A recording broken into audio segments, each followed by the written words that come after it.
Thank you for this such an honor. It is such an honor to listen to you and be with the whole world in front of you. Also, it is a great opportunity to explain. A lot of you probably doesn't know how much and how big is cultural heritage of Kosovo and Metohija and what it represents to us.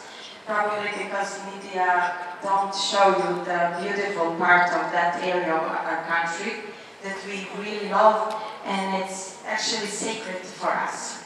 So it was a comment and now a question, which is connected with my comment, is how can digital diplomacy help us to present cultural heritage, which in my opinion, maybe as a student of architecture, can change a picture of Kosovo and why we don't give up on that part of our land. Also, how can you help us to present to present that to the world? Because it's a big problem because of fake news and fake reports. Thank you again. Тот самый момент, когда Косово заявила о своей независимости, и в эту же секунду это все было поддержано западным миром, Соединенными Штатами Америки, Европейским Союзом. Вот практически в эти же месяцы началась очень агрессивная реклама на целом ряде западных телеканалов. Я это видела сама. Я об этом не читала в каких-то дайджестах или в каких-то, не знаю, отчетах. Нет, я это видела сама, когда я приезжала за рубеж в составе делегации по работе, в командировку и так далее, с визитами. Я включала телевизор, смотрела западные каналы и видела постоянную рекламу. Знаете, что было в этой рекламе? Я на всю жизнь запомнила. Шла английская фраза: Косово – страна удивительных возможностей. Не сторона, а страна. Страна. Это было сразу же после того, как в нарушение всех международно-правовых норм, резолюции Совета Безопасности ООН, заявление официального Белграда, воли людей в одностороннем порядке был признан суверенитет Косово. Тут же пошла реклама. Как вы думаете? Посмотрите, почитайте о Косово, посмотрите на карту. Как вы думаете, вот это, так сказать, так называемое суверенное государство могло бы обеспечить рекламу в прайм-тайм в самое дорогое время на центральных западных каналах? Конечно, нет. Значит, кто-то платил за эту рекламу, значит, кто-то закладывал в голову мировой аудитории, что Косово, это страна, это государство, а там есть удивительные возможности. Об этих так называемых удивительных возможностях много писала еще Карла Дель Понте в свое время. Тоже стоит прочитать, мне так кажется. Вот прошли годы. Мы видим, каким так называемым в кавычках удивительными возможностями обладает это так называемое государство. Вся эта реклама провалилась. Вся эта история провалилась. Сколько бед, сколько проблем все это принесло. Я к чему?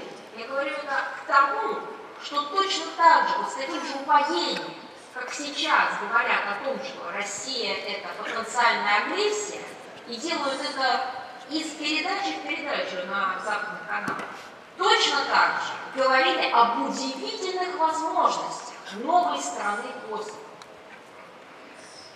Да нет, надо все по-другому надо было делать. У нас есть действительно удивительные возможности для инвестиций, для развития, для взаимодействия, для сотрудничества, которое основано на действительно правовой платформе.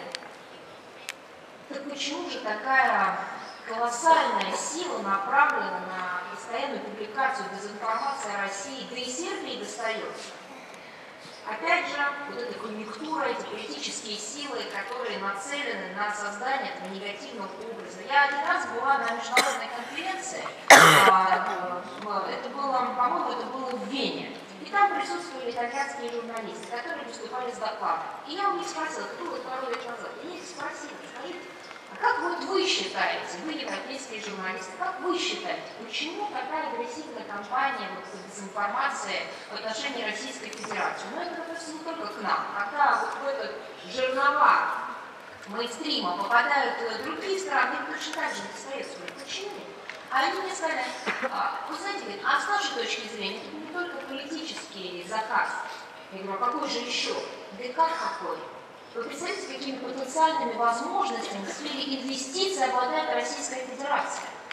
Природные ресурсы, трудовые ресурсы, высокие технологии, наука, территория, а колоссальное количество еще не даже, так сказать, не до конца реализованных возможностей. Какие это колоссальные возможности для инвестиций и притока денег? Так это классическая конкурентная борьба вот такими низкими способами по тому, чтобы инвестор не пришел к нам.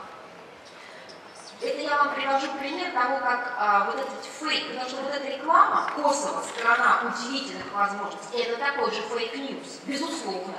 Это не реклама, это не коммерческая реклама. За этим стоят политики, за этим стоят люди, занимающиеся пропагандой. Безусловно, это реклама, которая работает не на страну, а в том числе против другой страны, против Сербии, безусловно. Потому что на этот момент голос Сербии просто не был слышен. И в том числе благодаря позиции российской делегации в Совете Безопасности ООН, заявлению Виталия Ивановича Чуркина, нашего удивительного дипломата, легенды нашей. Вот вы спрашиваете, как помочь Сербии транслировать позицию. В том числе, благодаря этим заявлениям, позиция Сербии так или иначе озвучивалась, потому что иначе бы просто ее не было на тот момент. Только была бы реклама, которую каждый день крутили бы, Косово сторона удивительных возможностей. Мы по поводу того, как нам выстраивать взаимодействие с Сербией на информационном направлении, я могу вам раскрыть секрет, обещала Дадичу приехать в Сербию, министр иностранных дел Сербии, и, скорее всего, это будет